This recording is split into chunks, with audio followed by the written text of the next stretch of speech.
ನಮಸ್ಕಾರ. ಕರ್ನಾಟಕ ಐಡಲ್ ಕಾರ್ಯಕ್ರಮಕ್ಕೆ ಸ್ವಾಗತ. ನಾನು ದಿವ್ಯಶ್ರೀ. ಇವತ್ತಿನ ಕರ್ನಾಟಕ ಐಡಲ್ ಕಾರ್ಯಕ್ರಮದಲ್ಲಿ ತ್ಯಾಗರಾಜ ಸ್ವಾಮೀಜಿ ಅವರಿದ್ದಾರೆ.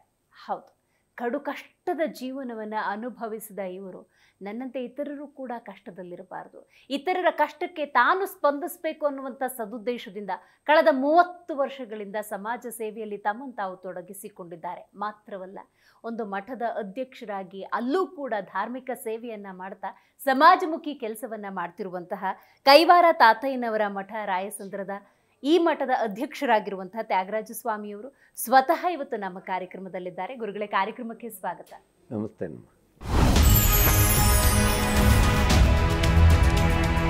ಶ್ರೀ ತ್ಯಾಗರಾಜ ಸ್ವಾಮೀಜಿಯವರು ರಾಯಸಂದ್ರ ಕೈವಾರ ತಾತಯ್ಯನವರ ಮಠದ ಅಧ್ಯಕ್ಷರು. ದೇವನಹಳ್ಳಿ ತಾಲೂಕಿನ ಚಿಕ್ಕಹೊಸಹಳ್ಳಿ ಗ್ರಾಮದವರು. ಇವರು ತಾವು ದುಡಿದ ಹಣದಲ್ಲಿ ಸಮಾಜ ಸೇವೆ, ವಿದ್ಯಾರ್ಥಿಗಳಿಗೆ ಪುಸ್ತಕ, ಪೆನ್ನು ಹಾಗೂ ಅಗತ್ಯ ವಸ್ತುಗಳ ಪೂರೈಕೆ ಮಾಡ್ತಾರೆ. ಹಸಿದವರಿಗೆ ಅನ್ನ, ನಿರ್ಗತಿಕರಿಗೆ ಬಟ್ಟೆ ಒದಗಿಸುವ ಪುಣ್ಯಾತ್ಮ. ಸ್ವಾಮೀಜಿಯಾಗಿ ಧಾರ್ಮಿಕ ಸೇವೆ ಮಾಡುವ ತ್ಯಾಗರಾಜ ಸ್ವಾಮೀಜಿಯವರು ಸಮಾಜದಲ್ಲಿ ಅನಾಥ ಮಕ್ಕಳಿವೆ, ಆ ಮಕ್ಕಳ ವಿದ್ಯಾಭ್ಯಾಸಕ್ಕೆ ಸಹಕರಿಸಿ ಆಶ್ರಮದ ಮಕ್ಕಳ ಜವಾಬ್ದಾರಿ ಸಮಾಜದ್ದು. ಸಹಾಯ ಮಾಡಿದ್ರೆ ಮಕ್ಕಳ ಭವಿಷ್ಯ ನಿರ್ಮಾಣವಾಗುತ್ತೆ. ಶಿಕ್ಷಣ ನಮ್ಮನ್ನ ರಕ್ಷಣೆ ಮಾಡುತ್ತೆ, ಬದುಕು ಕಟ್ಟಿಕೊಡುತ್ತೆ ಅಂತಾರೆ ತ್ಯಾಗರಾಜ ಸ್ವಾಮೀಜಿಗಳು. ಇವರಿಗೆ Zee Kannada news Karnataka idol award ನೀಡುತ್ತೆ. ನಾವು ಹೆಮ್ಮೆ ಪಡುತ್ತೇವೆ.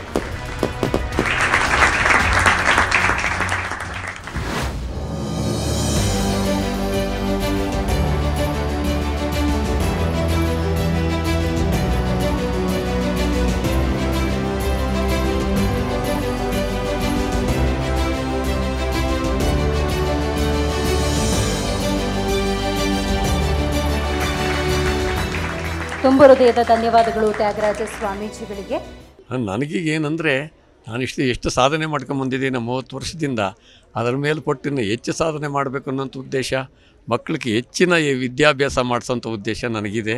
ನನ್ನ ಜೊತೆ ಒಳಗೆ ಇರೋರಿಗೆಲ್ಲರೂ ಇದೇ ಆಗಬೇಕು, ನಮ್ಮ ಗುರುಗಳು ಏನು ಮಾಡಿದ್ರು ನಾವು ಸಮಾಜ ಸೇವೆ ಮಾಡಬೇಕನ್ನೋಂಥ ಉದ್ದೇಶಕ್ಕೆ ಇರೋ ಜನ ಎಲ್ಲ ತಿಳ್ಕೊಬೇಕನ್ನೋಂಥ ಆಸೆ ನನಗಿದೆ. ಇವತ್ತು ನಾನು ನಂದು ಅನ್ನೋ ಸ್ವಾರ್ಥ ಹೆಚ್ಚು, ಎಂಥದ್ರಲ್ಲಿ ಧಾರ್ಮಿಕ ಸೇವೆ ಒಂದು ಕಡೆ, ಸಮಾಜ ಸೇವೆ ಮತ್ತೊಂದು ಕಡೆ ನಿರಂತರವಾಗಿ 30 ವರ್ಷಗಳಿಂದ ಮಾಡ್ಕೊಂಡು ಬಂದಿದ್ದೀರಿ. ಏನಾದರೂ ಪ್ರೇರಣೆ ಆಯ್ತಾ ನಿಮ್ಮ ಬದುಕಿನಲ್ಲಿ? ಹೌದು, ಆಗಿದೆಯಮ್ಮ. ಈಗ ಮೊದಲು ಚಿಕ್ಕ ವಯಸ್ಸಿನಲ್ಲೇ ಇರಬೇಕಾದ್ರೆ ಎಜುಕೇಷನ್ ಬಗ್ಗೆನೇ ನನಗಿದ್ದಿದ್ದು. ಮನೆ ಕಡೆ ನಾನು ಯಾರಿಗೂ ಸಪೋರ್ಟ್ ಮಾಡೋಂಥ ಉದ್ದೇಶ ಇಲ್ಲ. ತಾಯಿ ತಂದೆ ಕಷ್ಟಪಟ್ಟು ದುಡಿಬೇಕಾಗಿತ್ತು. ಆಗಿನ ಸಮಯದಾಗ ನಾನು ಸ್ಕೂಲ್ಗೆ ಹೋಗ್ಬೇಕಾದ್ರೆ ಪೆನ್ನಿಗೆ ಇಂಕಿಲ್ಲ, ಪುಸ್ತಕ ಇಲ್ಲ ನನ್ನ ಹತ್ರ. ಅದು 6 ಸಬ್ಜೆಕ್ಟಿಗೂ ಒಂದು ಪುಸ್ತಕ ಕೊಡೋರು. ಆಮೇಲೆ ಇದಾಗಲ್ಲ ಅಂತೇಳಿ ನಾನು ಸ್ಕೂಲ್ ಬಿಟ್ಟೆ. ಸ್ಕೂಲ್ ಬಿಟ್ಟು ಜೀವನ ಮಾಡ್ಬೇಕಾದ್ರೆ ಬೇರೆ ಬೇರೆ ಕಷ್ಟಗಳೆಲ್ಲ ಪಟ್ಕೊಂಬರ್ಬೇಕಾದ್ರೆ ನಾನು ಸಂಪಾದನೆ ಒಳಗೆ ಯಾವುದೋ ಒಂದು ಮಗುಗೆ 10 ಎಕ್ಸಸೈಸ್ ಕೊಡಬೇಕು ಅನ್ನೋಂಥ ಉದ್ದೇಶ ಬಂತು. ಹಿಂಗೆ ಬೆಳೆಸ್ತಾ ಬೆಳೆಸ್ತಾ ಬೆಳೆಸ್ತಾ ಏನಾಯಿತು, ನೀವು ದುಡಿದ ಹಣ, ನಾನು ದುಡಿದಿರೋ ಹಣದೊಳಗೆ ನಾನು ಬರೀ 10 ರೂಪಾಯಿ ಸಂಪಾದನೆ ಮಾಡಿದ್ರೆ 2 ರೂಪಾಯಿ ನಾನು ಇವತ್ತು ಯಾವುದಾದ್ರೂ ಒಂದು ಎಕ್ಸಸೈಜು ಅಂತೇಳಿ ಆ ಸಮಯದಾಗ 2 ರೂಪಾಯಿ ಇತ್ತು ಆ ಬೆಲೆ. ಆಗಿನ ಸಮಯದಾಗೆ ನಾನು ಅದನ್ನೆಲ್ಲ ಮಾಡ್ತಾ ಮಾಡ್ತಾ ಬರಬೇಕಾದ್ರೆ ಮುಂದೆ ಬೆಳವಣಿಗೆ ಆಯಿತು. ಆಮೇಲೆ ಭಗವಂತ ಏನಾರು ಅಷ್ಟು ಕೊಟ್ಟ ನನಗೂ. ಆಮೇಲೆ ಆಚೆ ಕಡೆ ಹೋಗ್ತಾ ಇದ್ದೆ ನಾನು. ಇರೋ ಪುಣ್ಯಾತ್ಮರು ಯಾರೋ ಇದ್ದಾರೆ ನೋಡಪ್ಪ, ನಾನೇನು ಮಾಡ್ಬೇಕಂತಿದ್ದೀನಿ. ಆಚೆ ಕಡೆ ಮಕ್ಕಳು ಎಜುಕೇಷನ್ ಶಾನೇ ತೊಂದರೆ ಪಡ್ತಾವ್ರೆ ಅಂದ್ರೆ ಅವರು ಪಾಪ ಎಕ್ಸಸೈಸ್ ಕೊಡೋಂಥವ್ರು ಎಲ್ಲ ಆದರು, ಎಲ್ಲ ಕೊಡ್ಸೋದು ರೂಢಿ ಆದಮೇಲೆ ಎಲ್ರಿಗೂ ಅಭ್ಯಾಸ ಆಗಿಬಿಟ್ಟು ಸ್ವಾಮಿಗಳಿಗೆ ಏನು ಕೊಟ್ಟು ತಗೊಂಡು ಹೋಗ್ತಾರೆ ಅನ್ನೋಂಥ ಉದ್ದೇಶ. ಅಷ್ಟರ ಮೇಲೆ ಸಮಾಜ ಸೇವೆ ಅಂತಲೇ ಮಾಡ್ಕೊಂಡು ಬಂದ ಮೇಲೆ ಇವತ್ತು ಆಚೆ ಕಡೆ ಮಕ್ಕಳು ಇರೋಂಥವನ್ನ ನಾನು ಬೇರೆ ಬೇರೆ ಹಾಸ್ಟೆಲ್ಗಳಿಗೆಲ್ಲ ಸೇರಿಸಿದ್ದೀನಿ. ಬೇರೆ ಮಕ್ಕಳದಲ್ಲಿ ಇದು ಎಜುಕೇಷನ್ ಇದಂತೆಲ್ಲ ಇದೆ. ಎಲ್ಲ ಬೇಜಾನು ಮಕ್ಕಳಿಗಾಗಿ ಎಜುಕೇಷನ್ನು. ಈ ಅಂಗವಿಕಲ ಬುದ್ಧಿಮಾನ್ಯತೆ ಇರೋಂಥ ಮಕ್ಕಳನ್ನ ಅವ್ರನ್ನೆಲ್ಲ ತಗೊಂಡೋಗೋದು, ಬೇರೆ ಕಡೆ ಸೇರಿಸೋದು. ಕೆಲವಾರು ಆಶ್ರಮಗಳೊಳಗೆ ಆ ಬಟ್ಟೆ ಇದಕ್ಕೆಲ್ಲ ಶಾನೆ ಕನಿಷ್ಠ ಇದೆ. ಇದೆಲ್ಲ ತಗೊಂಡೋಗಿ ಮನೆ ಹತ್ರ ತಗೊಂಬಂದು ಮನೆಗೂ ಹೋಗ್ತೀನಿ ನಾನು. ಬಟ್ಟೆ ಕೊಟ್ರಿ ನನಗೆ ಅಂತೇಳಿ ತಗೊಂಬರ್ತೀನಿ ನಾನು. ಇದೆಲ್ಲ ತಗೊಂಡೋಗಿ ಸೇವೆ ಮಾಡೋಂಥದ್ದೇ ಮಾಡ್ತಾ ಇದ್ದೀನಿ, ಸಮಾಜ ಸೇವೆ ಅಂದರೆ. ಆದರೆ ಇವತ್ತು ಹೇಳ್ಬೇಕಂದ್ರೆ ಒಬ್ರು ಗಿರೀಶ್ ಅಂತಿದ್ದಾರೆ ಈಗ. ಅವರು ನಾನು ಒಂದು ಸರ್ತಿ ಅವರೆಲ್ಲೋ ನಾನು ಗಾಡಿ ಹತ್ರ ನೋಡ್ಬೇಕಾದ್ರೆ ಅವ್ರ ಹತ್ರ ಮಾತಾಡಿಸಿದೆ ನಾನು. ಇವ್ರನ್ನ ಕೇಳ್ಬೋದು ಕೇಳಬಾರ್ದು ಅನ್ನೋಂಥ ಉದ್ದೇಶಕ್ಕೆ, ಏನ್ರಿ ಗಿರೀಶ್ ಅವರೇ, ನನ್ನ ಹಿಂಗಿದೆ ಪರಿಸ್ಥಿತಿ, ಮಕ್ಕಳದೆಲ್ಲ ಪುಸ್ತಕ ಪೆನ್ನು ಇದೆಲ್ಲ, ನೀವು ಮನೆ ಹತ್ರ ಬರ್ರಿ, ನಿಮ್ಗೆ ಏನಾದರೂ ನಾನು ಸಹಾಯ ಮಾಡ್ತೀನಿ ಅಂತ ಹೇಳಿದ್ರು. ಆವತ್ತಿನಿಂದ ಇವತ್ತಿಗೂ ನಾನು ಏನು ಕೇಳಿದ್ರು ಇಲ್ಲ ಅಂತ ಹೇಳೋಂಥ ಬುದ್ಧಿ ಅವ್ರ ಹತ್ರ ಇಲ್ಲ.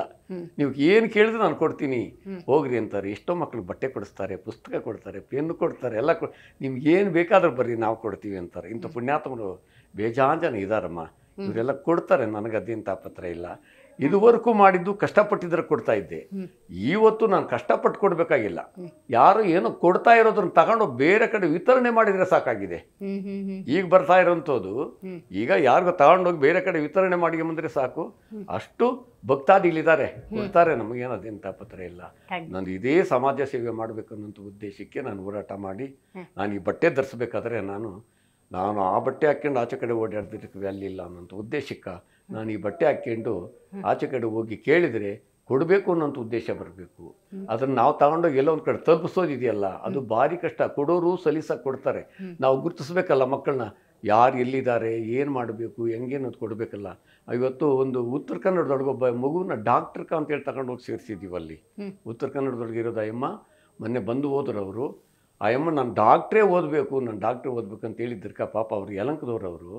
ಈಗ ಅವ್ರ ತಾಯಿ ತಂದೆ ನಾವು ಎಲ್ಲ ಸೇರಿ ಉತ್ತರ ಕನ್ನಡದೊಳಗೆ ಸೇರಿ ಅವ್ರನ್ನ ಓದಿಸ್ತಾ ಇದ್ವಿ. 1 ವರ್ಷ ಆಯ್ತು. ಈಗ ಈ ಥರ ಮಕ್ಕಳು ಬೇರೆ ಬೇರೆ ಬೇರೆ ಇರೋಂಥವೆಲ್ಲ ಇವೆ. ಆಚೆ ಕಡೆ ಇವತ್ತು ಹಾಸ್ಟ್ಲ್ ಇದೆ, ಆಶ್ರಮ ಇದೆ, ಎಲ್ಲ ಇದೆ. ತಾಯಿ ತಂದೆ ನಮ್ಮ ಮಕ್ಕಳನ್ನ ಆಚೆ ಕಡೆ ಕಳಿಸಬಾರ್ದು ಅನ್ನೋಂಥವ್ರು ಎಷ್ಟೋ ಜನ ಇದ್ದಾರೆ. ಅವ್ರ ಮಕ್ಕಳನ್ನ ಮನೆ ಹತ್ರ ಗುರುತಿಸ್ತೀನಿ, ಯಾಕೆ ನೀವು ಸ್ಕೂಲ್ಗೆ ಹೋಗ್ತಾ ಇಲ್ಲ, ಯಾಕೆ ನಿಮ್ಗೆ ಫೀಸ್ ಕಟ್ಟೋಕ್ಕೆ ಯಾಕಿಲ್ಲ, ನೀವು ಹೋಗ್ರಿ, ನಾವು ಏನು ಬೇಕು ವ್ಯವಸ್ಥೆ ಮಾಡ್ತೀವಿ ಅಂತೇಳಿ ಯಾರು ಪುಣ್ಯಾತವ್ರ ಅವರೇ ಕೊಡ್ತಾರೆ. ಅದಕ್ಕೇನು ತಾಪತ್ರ ಏನಿಲ್ಲ.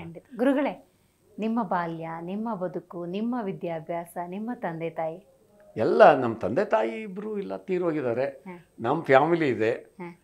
ಮಗ ಒಂದು ವಡಾಫೋನ್ ಆಫೀಸ್ ಮಾಡ್ಕೊಂಡು ಮಗ ಇದ್ದಾನೆ. ಮಗಳನ್ನ ಬೇರೆ ಕಡೆ ಮದುವೆ ಮಾಡಿಕೊಟ್ಟಿದ್ದೆ. ಅವರು ಚೆನ್ನಾಗವ್ರೆ, ಏನು ತೊಂದರೆ ಏನಿಲ್ಲ. ನನಗೆ ಮನೆ ಕಡೆ ಯಾವುದೂ ತೊಂದರೆ ಇಲ್ಲ. ನಮ್ದೇನಿದ್ರು ಬರೀ ಸಮಾಜ ಸೇವೆ ಮಾಡೋಂಥದ್ದೇ. ಮಗ ಆಗಲಿ, ಮಗಳಾಗಲಿ, ಹೆಂಡತಿ ಆಗಲಿ, ಯಾರಾಗಲಿ, ನೀನು ಯಾಕೆ ಇದನ್ನು ಮಾಡ್ತೀಯ ಅಂತ ಕೇಳಲ್ಲ. ನಾವು ಬೇರೆ ಕಡೆ ಆಶ್ರಮಗಳಾಗಲಿ ಎಲ್ಲಿ ಆರ್ಥಿಕ ಪರಿಸ್ಥಿತಿ ಇದೆ, ನಿಮ್ಗೆ ರೇಷನ್ ಯಾಕಿಲ್ಲ, ಯಾಕೆ ಆರೋಗ್ಯದ್ದು ಏನು ತೊಂದರೆ, ಈಗ ಯಾಕೆ ನೀವು ಇದೆಲ್ಲ ಮಾಡ್ತಾ ಇದ್ದೀರಿ, ಯಾರಕ್ಕೆ ಪುಸ್ತಕ ಬೇಕಾಗಿತ್ತು, ಪೆನ್ ಬೇಕಾಗಿತ್ತು, ಎರಡನೇದು ಆರೋಗ್ಯ ಹೆಚ್ಚು ಕಮ್ಮಿ ಆಗಿ ಯಾಕೆ ನೀವು ಶುಗರ್ಗೆ ಮಾತ್ರೆ ಕೊಡ್ತಾ ಇಲ್ಲ, ಯಾಕೆ ತಗೊಳ್ತಾ ಇಲ್ಲ, ಇಂಥದನ್ನು ವಿಚಾರಣೆ ಮಾಡಿಕೊಂಡು ಹೋಗ್ತಾ ಇರ್ತೀನಿ. ಒಂದು ಆಶ್ರಮ ಅಲ್ಲ, 10 ಆಶ್ರಮ ಇದೆ. ಎಲ್ಲ ಕಡೆ ಹೋಗಿ ವಿಚಾರಣೆ ಮಾಡ್ತೀನಿ ಅವ್ರನ್ನ. ಇವ್ರ ಆಶ್ರಮ ನಡೆಸ್ತಾವ್ರೆ, ನಿಮ್ಗೆ ಏನು ಕೊಡ್ತಾರೆ, ಏನು ಕೊಡ್ತಾ ಇಲ್ಲ, ಏನು ಕಷ್ಟ ಇದೆ ನಿಮ್ಗೆ, ಬಟ್ಟೆ ತೊಂದರೆನಾ, ಊಟಕ್ಕೆ ತೊಂದರೆನಾ, ಆರೋಗ್ಯ ತೊಂದರೆನಾ, ಏನಿದೆ ಹೇಳಿ. ಇದ್ರದ್ದು ಮೇಲ್ಪಟ್ಟು ನಮ್ಮ ಕಡೆ ಇರೋಂಥ ಜನ, ಬಡ ಜನ ಆಪ್ರೇಷನ್ ಮಾಡಿಸ್ಬೇಕು ಏನೋ ಆಗಿದೆ ಅಂದರೆ ಗೌರ್ಮೆಂಟ್ ಆಸ್ಪತ್ರೆ ಒಳಗೆ ಡಾಕ್ಟ್ರನ್ನೆಲ್ಲ ಪರಿಚಯ ಮಾಡ್ಕೊಂಡಿದ್ದೀನಿ. ಅವ್ರ ಹತ್ರ ಹೋಗ್ತೀನಿ ನಾನು, ನೋಡಿ ಇವತ್ತು ಇವ್ರಿಗೆ ಏನು ಆಪ್ರೇಷನ್ ಆಗಬೇಕಾಗಿದೆ, ನಮ್ಮ ಪರಿಸ್ಥಿತಿ ಹೆಂಗಿದೆ, ನೀವೇನಾದರೂ ಮಾಡ್ಬೋದು ಅಂತ. ಅದ್ರ ಮೇಲ್ಪಟ್ಟು ಭಕ್ತಾದಿಗಳು ಏನು ಮಾಡ್ತಾ ಇದ್ವಿ, ಒಂದು ಕಡೆ ಏನೋ ಒಂದಷ್ಟು ದುಡ್ಡು ಕಟ್ಟಬೇಕಂದ್ರೆ ಆಯ್ತು, ನಾನು ಅದನ್ನು ನಾವು ನೋಡ್ತೀವಿ ಅನ್ನೋಂಥ ಭಕ್ತಾದಿಗಳು ಇದ್ದಾರಮ್ಮ. ಎಲ್ಲ ಮಾಡ್ತಾರೆ, ಅದಕ್ಕೇನು ತಾಪತ್ರ ಇಲ್ಲ. ಆದರೆ ನಾವು ಅದರೊಳಗೆ ಒಳಪಟ್ಟು ಮಾಡೋಂಥ ಶಕ್ತಿ ನಮಗೆ ಬೇಕು. ಕೊಡೋರು ಬೇಕಾದ ಅವ್ರು ದುಡಿಯೋದು ಇದೇ ಇದ್ರೊಳಗಿರ್ತಾರೆ. ಏನಪ್ಪ ಮಾಡೋದು, ಇಲ್ಲ ದಾನ ಮಾಡ್ಬೇಕು, ಏನು ಮಾಡೋಕೆ, ಏನು ಮಾಡೋಕ್ಕಾಗಲ್ಲ. ನಿನ್ನೆ ಯಾರೋ ಸಾಯಂಕಾಲ ಫೋನ್ ಮಾಡಿದ್ರು, ನಮ್ಮ ತಂದೆ ತೀರೋಗ್ಯವ್ರೆ, ಅವ್ರದ್ದು ಊಟಕ್ಕೆ ಕಳಿಸ್ಬೇಕು ಗುರುಗಳೇ, ಎಲ್ಲಿ ಕೊಡ್ಸೋಣ ಅಂತೇಳಿ. ಅಲ್ಲಿ ಎಲಿಯೂರು ಅಂತಿದೆಯಮ್ಮ, ಅಲ್ಲಿ ನಮ್ಮೂರ ಹತ್ರ 50 ಜನ ಮಕ್ಕಳವೆ. ನಾನು ಬರ್ತ್ಡೇ ಮಾಡಿಸೋದು, ಯಾರು ಏನು ಮಾಡ್ತಾರೋ ಊಟಕ್ಕೆಲ್ಲ ಅಲ್ಲೇ ಕಳಿಸೋದೆ ನಾನು. ಅಲ್ಲೆಲ್ಲ ಬೇಜಾನು ಬೇಸಿಗೆ ಶಿಬಿರ ಬರ್ತದೆ, ಆಗೆಲ್ಲ ಅವ್ರು ಬಟ್ಟೆ ಕೊಡಿಸೋದು, ಆ ಮಕ್ಕಳ ಜೊತೆಗೆ ಇರೋಂಥ ಉದ್ದೇಶ ಇದೆಲ್ಲ ಇದೆ ನನಗೆ. ಅವನ್ನೆಲ್ಲ ಮಾಡೋದು. ಜಾಸ್ತಿ ಜನ ಯಾರಾದ್ರೂ 200 ಜನಕ್ಕೆ ಊಟ ಕೊಡಿಸ್ತೀನಿ ಅಂದರೆ ಬೇರೆ ಕಡೆ ಆಶ್ರಮ, 10 ಜನಕ್ಕೆ ಕೊಡಿಸ್ತೀನಿ ಅಂದರೆ ಒಂದು ಕಡೆ, ಇದೆಲ್ಲ ಸುತ್ತೋದು ಸಮಾಜ ಸೇವೆ ಮಾಡೋಕ್ಕಂತಾನೆ ಏನೋ ನನಗೆ ಮನೋಭಾವ ಅದೇ ಇದೆ. ನಾನು ಅದನ್ನೇ ಮಾಡಬೇಕು. ನನ್ನ ಮಕ್ಕಳಾಗಲಿ, ನಮ್ಮ ಹೆಂಗಸರಾಗಲಿ, ನಮ್ಮ ಸಂಬಂಧಿಕರಾಗಲಿ, ನೀನು ಯಾಕೆ ಇದು ಮಾಡ್ತೀಯ ಅಂತಿಲ್ಲ, ಎಲ್ಲರೂ ನನ್ನ ಜೊತೆ ಕೈ ಜೋಡಿಸ್ತಾರೆ. ಇವತ್ತು ಮಠದ ಅಧ್ಯಕ್ಷರಾಗೂ ಕೂಡ ಜವಾಬ್ದಾರಿಯನ್ನು ತಗೊಂಡಿದ್ದೀರಿ. ಆ ಮಠದ ಮೂಲಕ ಕೂಡ ನೀವು ಹಲವಾರು ಕಾರ್ಯಕ್ರಮಗಳನ್ನು ಮಾಡ್ತಾ ಬಂದಿದ್ದೀರಿ. ಇದ್ರ ಬಗ್ಗೆ ತಿಳಿಸ್ಕೊಡ್ಬೋದು? ಇಲ್ಲಮ್ಮ, ಮಾಡ್ತೀನಿ. ವರ್ಷಕ್ಕೊಂದ್ಸರ್ತಿ ದೊಡ್ಡದೊಂದು ಪ್ರೋಗ್ರಾಮ್ ಮಾಡ್ತೀನಿ. ಮಕ್ಕಳು, ಚಿಕ್ಕ ಮಕ್ಕಳು ಭರತನಾಟ್ಯ ಆಡೋಂಥವು, ಸಂಗೀತ ಆಡೋಂಥವು, ಇಂಥದ್ದನ್ನೆಲ್ಲ ವರ್ಷಕ್ಕೊಂದ್ಸರ್ತಿ ಮಾರ್ಚ್ 15ನೇ ತಾರೀಕು ದೊಡ್ಡ ಪ್ರೋಗ್ರಾಮ್ ಮಾಡ್ತೀನಿ ಅಲ್ಲಿ ಮಕ್ಕಳಿಗಾಗಿನೇ. ಅಲ್ಲಿ ಬೇರೆ ಬೇರೆ ಆಶ್ರಮಗಳ ಮಕ್ಕಳನ್ನ ಎಲ್ಲರನ್ನೂ ಕರ್ಕೊಂಬರೋದು, ಅವ್ರನ್ನ ಪರಿಚಯ ಮಾಡೋಂಥದ್ದು, ಬೇರೆ ಜನ ನೋಡಬೇಕು, ಇವ್ರಿಗೇನು ಕೊಡಬೇಕು ಅನ್ನೋಂಥ ಆಸೆ ಹುಟ್ಟಬೇಕು. ಆಶ್ರಮದ ಮಕ್ಕಳು ಅಂತ ಯಾರು ಅವರು ಬಡವರಾಗಿರಬಾರ್ದು, ಎಲ್ಲರೂ ನೋಡಿ ಅವ್ರನ್ನ ಪ್ರೀತಿಸಂಥದ್ದೇ ಮಾಡಬೇಕು. ಭರತನಾಟ್ಯ, ಸಂಗೀತ, ಬೇರೆ ಬೇರೆ ಥರ ಅವ್ರು ಏನೇನು ಆಕ್ಟಿವಿಟಿ ಎಲ್ಲ ತೋರಿಸೋದಕ್ಕಂತಾನೆ ವರ್ಷಕ್ಕೊಂದು ಪ್ರೋಗ್ರಾಮ್ ಮಾಡ್ತೀನಿ ಅಲ್ಲಿ ನಮ್ಮ ಮಠದಲ್ಲಿನೇ ಮಾಡ್ತೀನಿ ನಾನು. ಅದು 3 ದಿನ ಪ್ರೋಗ್ರಾಮ್ ಇರ್ತದಮ್ಮ, ಅದೆಲ್ಲ ಮಾಡ್ತಾ ಇರ್ತೀನಿ. ನಮ್ಮ ಸಂಗಡಿಗರು ಸಂಗೀತ, ನಮ್ಮದು ಸಂಗೀತ ಇದೆ, ಎಲ್ಲ ವಾದ್ಯಗಳು ನುಡ್ಸೋಂಥದ್ದೆಲ್ಲ ಇದೆ ನನ್ನ ಹತ್ರ. ಒಂದು 400 ಜನ ಮಕ್ಕಳಿರ್ಬೋದು. ನಾನು ಸಂಗೀತ ಕಲಿಸಿರೋಂಥ ಮಕ್ಕಳು ಸ್ಕೂಲ್ಗಳಿಗೆ ಹೋಗಿ, ಪ್ರೈವೇಟ್ ಸ್ಕೂಲ್ಗೆ ಹೋಗ್ತಾ ಇದ್ದೆ, ಗೌರ್ಮೆಂಟ್ ಸ್ಕೂಲ್ಗೆ ಮೊದಲು ಗೌರ್ಮೆಂಟ್ ಸ್ಕೂಲ್ಗೆ ಹೋಗಿ ಆ ಮಕ್ಕಳಿಗೆಲ್ಲ ಡ್ಯಾನ್ಸ್ ಕಲಿಸೋದು, ಅವ್ರನ್ನ ಬೇರೆ ಕಡೆ ಕರ್ಕೊಂಡು ಡ್ಯಾನ್ಸ್ ಮಾಡಿಸೋದು, ಧರ್ಮಸ್ಥಳ ಅಲ್ಲ 8 ದಿವಸ 10 ದಿವಸ ಮಕ್ಕಳನ್ನ 20 ಜನ 30 ಜನ ಕರ್ಕೊಂಡು ಕನ್ನಡ ಸಂಸ್ಕೃತ ಇಲಾಖೆ ಒಳಗೆ ಪ್ರೋಗ್ರಾಮ್ ಮಾಡಿಬಿಟ್ಟು ಅದು ಬಂದಿರೋ ಹಣನ ನಾನು ತಗೊಂತ ಇರಲ್ಲ. ಮಕ್ಳಿಗೆ ಇದೇ ಮಾಡಬೇಕು, ಕರ್ಕೊಂಡು ಹೋಗೋದು, ಎಲ್ಲ ಕಡೆ ಆಡಿಸೋದು. ಇವತ್ತು ಮಕ್ಕಳೆಲ್ಲ ಅದೇ ಪ್ರೀತಿಯಿಂದನೇ ಅವರ ನನ್ನ ಹತ್ರ. ನನಗಿದೊಂದು ಆದರೆ ಭಗವಂತ ಕೊಟ್ಟಿದ್ದೇನೆಂದ್ರೆ ನಾನು ಅಷ್ಟು ಏನು ಸ್ಥಿತಿ ಮಟ್ಟದಾಗ ಬೆಳೆದ್ರು ಭಗವಂತ ಇವತ್ತು ನನಗೆಲ್ಲ ಕೊಟ್ಟಿದ್ದಾನೆ. ಏನು ತಾಪತ್ರ ಏನಿಲ್ಲ, ಯಾರು ನಮ್ಗೆ ಇವತ್ತು ಕನಿಷ್ಠ ಅದೇ ಅಂತ ಮಟ್ಟಕ್ಕೇನಿಲ್ಲ. ನನಗನ್ಸೋದು ಏನಂದರೆ ಧರ್ಮದ ಹಾದಿ ಒಳಗೆ ಬೆಳೆದ್ರೆ ಧರ್ಮದಿಂದ ನಾವು ಬದುಕಬಹುದು ಅನ್ನೋಂಥ ಉದ್ದೇಶ ನನ್ನ ಹತ್ರ ಇದೆಯಮ್ಮ. ನಾನು ಅದು ತಿಳ್ಕೊಂಡಿದ್ದೀನಿ. ಈಗ ಕಾವಿ ಬಟ್ಟೆ ಧರಿಸೋದು ಅಂದರೆ ಅದೊಂದು ದೊಡ್ಡ ಜವಾಬ್ದಾರಿ. ಹೌದು. ಈ ಜವಾಬ್ದಾರಿನ ತಗೊಂಡು ನೀವು ಅದನ್ನು ಯಶಸ್ವಿಯಾಗಿ ನಿಭಾಯಿಸ್ಕೊಂಡು ಬರ್ತಾ ಇದ್ದೀರಿ. ಭಗವಂತನ ಆಶೀರ್ವಾದದ ಬಗ್ಗೆ ಇದ್ರ ಬಗ್ಗೆ ಹೇಳ್ಬೇಕಂದ್ರೆ ನಮ್ಮ ಗುರುಗಳು ನಾರಾಯಣ ಸ್ವಾಮಿ ಅಂತ ಹೇಳಿದ್ರು. ಅವರು ಅವ್ರ ಹತ್ರ ನಾನು ಒಂದು 14 ವರ್ಷ ಅವ್ರ ಜೊತೆ ಒಳಗೆ ಇರಬೇಕಾದ್ರೆ ಒಂದು ಸರ್ತಿ ಕೇಳಿದ್ರು ನನ್ನ, ಈ ಬಟ್ಟೆ ತಗೊಳ್ಬೇಕು ಸರ್, ತಗೊಂತೀರಾ ನೀವು ಅಂತೇಳಿ. ಆದರೆ ಗುರುಗಳೇ ಕೊಡ್ತೀವಿ ಅಂದ್ರೆ ನಾವು ತಗೊಳಲ್ಲ ಅಂತ ಹೇಳಂಗಿಲ್ಲ, ತಗೊಳ್ಳೇಬೇಕು ಅನ್ನೋದು ಉದ್ದೇಶ ಬಂತು. ತಗೊಂಡೆ. ಆದರೆ ಇವತ್ತು ಈ ಬಟ್ಟೆ ತಗೊಂಡ್ಮೇಲೆ ಅದ್ರ ಪವರೇ ಬೇರೆ ಇದೆ. ಸುಳ್ಳು ಹೇಳಂಗಿಲ್ಲ, ಮೋಸ ಮಾಡೋಂಗಿಲ್ಲ, ಏನು ಮಾಡಬಾರ್ದು. ಇದು ಹೇಳ್ಕೊಟ್ಟು ಬಿಡ್ತದೆ. ಇದೆಲ್ಲ ಹೇಳ್ಬೇಡ, ನೀನೇನು ಮಾಡ್ಬೇಕಂತಿದ್ದೀಯಾ, ನೀನು ಕಷ್ಟಪಟ್ಟು ದುಡ್ದಿರೋದ್ರಾಗ ಯಾರಿಗಾದ್ರೂ ಕೊಡು. ಬೇರೆಯವ್ರ ಹತ್ರ ಏನು ಕೈ ಇಡಬೇಕಾಗಿರೋ ಪರಿಸ್ಥಿತಿ ಏನಿಲ್ಲ. ಭಗವಂತ ಬೇಜಾನ್ ಕೊಡ್ತಾನೆ ಇರ್ತಾನೆ. ಬೇಕು ಅಂದರೆ ಕಷ್ಟ, ಸಾಕು ಅಂದರೆ ಭಾರಿ ಇಷ್ಟ. ಇದೆಲ್ಲ ಅಲ್ಲ ಮಾಡ್ಬೋದಲ್ಲ. ಅದನ್ನ ಶ್ರೀಮಂತ, ಬೇಕು ಒಂದೊಂದು ಬಡವ, ಸಾಕು ಒಂದೊಂದು ಶ್ರೀಮಂತ. ಭಗವಂತ ನನಗೇನು ತೊಂದರೆ ಮಾಡಿಗಿಲ್ಲಮ್ಮ. ಗುರುಗಳೇ, ನೀವು ಆಗಿಂದ ಮಾತಾಡ್ತಿರ್ಬೇಕಾದ್ರೆ ಒಂದನ್ನು ನಾವು ಗಮನಿಸೋದಾದ್ರೆ ವಿದ್ಯೆ ಪ್ರತಿಯೊಂದು ಮಗುಗೂ ದಕ್ಕಬೇಕು ಅನ್ನುವಂಥ ನಿಟ್ಟಿನಲ್ಲಿ ಪುಸ್ತಕ, ಪೆನ್ನು, ಅವರ ಅಗತ್ಯ ವಸ್ತುಗಳನ್ನು ಪೂರೈಸಬೇಕು ಅಂತ ಮಾತಾಡ್ತಿದ್ರಿ. ಮನುಷ್ಯನ ಜೀವನದಲ್ಲಿ ಯಾಕೆ ಬೇಕು ಶಿಕ್ಷಣ? ಹಂಗಾದ್ರೆ ಶಿಕ್ಷಣ ಇದ್ರೆ ನಮ್ಮ ಆಸ್ತಿ ಪಾಸ್ತಿ ಬೇಕಿಲ್ಲ. ಶಿಕ್ಷಣ ಒಂದಿದ್ದು ನಾನು ಕೆಲವಾರು ಮಕ್ಳಿಗೆ ಡ್ಯಾನ್ಸ್ ಕಲಿಸ್ಬೇಕಾದ್ರೆ ಹೇಳ್ತಾ ಇದ್ದೆ ನಾನು, ಇವತ್ತು ನಾನು ನಿನಗೆ ಡ್ಯಾನ್ಸ್ ಕಲಿಸಿರೋದು ದುಡ್ಡು ಮಾಡೋಕ್ಕಲ್ಲ. ಅಕಸ್ಮಿತ ನೀನು ಒಂದು 40 ವರ್ಷ 50 ವರ್ಷ ಮೇಲ್ಪಟ್ಟಾದ ಮೇಲೆ ಅನಿವಾರ್ಯ ಏನಾದರೂ ಬಂದರೆ ಬೇರೆಯವ್ರ ಮನೆಯಲ್ಲೋ ಕೂಲಿ ಮಾಡಬಾರ್ದು. 2 ಸ್ಕೂಲ್ ತಗೊಂಡು 2 ಕಡೆ ಡ್ಯಾನ್ಸ್ ಕಲಿಸ್ತೀನಿ ಅಂದರೆ 10,000 ರೂಪಾಯಿ ಸಂಪಾದನೆ ಮಾಡ್ಬೋದು. ಇಲ್ಲ ಎಲ್ಲೋ ಒಂದು ಕಡೆ ಸಂಗೀತ ಕಲಿಸ್ತೀನಿ ನಡಿ ಅಂತೇಳಿ ಎಲ್ಲೋ ಒಂದು 10 ಜನ ಮಕ್ಕಳು ಕೂತ್ಕೊಂಡು ಸಂಗೀತ ಕಲಿಸಿದ್ರೆ ನೀನು ಎಲ್ಲೋ 1,000 ಸಂಪಾದನೆ ಮಾಡ್ಬೋದು. ಯಾರ ಹತ್ರ ನಾವು ಭಿಕ್ಷೆ ಬೇಡ ಮಾಡಬೇಕಾಗಿಲ್ಲಲ್ಲ, ಸ್ವಾವಲಂಬಿ ಬದುಕನ್ನ ಮಾಡ್ಬೋದು ಅಂತೇಳಿ ಎಲ್ರಿಗೂ ಮಕ್ಕಳಿಗೂ ಅದೇ ಹೇಳ್ತಾ ಇದ್ದೆ ನಾನು ಸಂಗೀತ ಕಲಿಸ್ತಾ ಇರೋದು, ನಿಮ್ಗೆ ಡ್ಯಾನ್ಸ್ ಕಲಿಸ್ತಾ ಇರೋದು ಮನರಂಜನೆ ಅಂತಲ್ಲ. ನಾಳೆ ಅವಶ್ಯಕತೆ ಇದ್ದು ಭಗವಂತ ಏನಾದರೂ ನಮ್ಮನ್ನ ಬೇರೆ ಒಟ್ಟ ನೋಡ್ತಾವನಿಂದ ನಾನು ಬದುಕಕ್ಕೆ ದಾರಿ ಬೇಕು. ಬೇರೆಯವ್ರ ಹತ್ರ ನಾವೆಲ್ಲ ಮನೆ ಪಾತ್ರೆ ತೊಳಿತೀವಿ ಅಂತ ನಮ್ಮನ್ನು ಕೀಳಾಗಿ ನೋಡ್ತಾರೆ. ಎಲ್ಲ ಒಂದ್ ಕಡೆ ಏನೋ ಬೇರೆ ಕೆಲಸ ಕೀಳಾಗಿ ನೋಡ್ತಾರೆ. ನಾನು ಮಾಡ್ತಾರ ವೃತ್ತಿ ಹೆಂಗಿದೆ, ಒಂದು 5 ಸ್ಕೂಲ್ ತಗೊಬೋದಲ್ಲಮ್ಮ.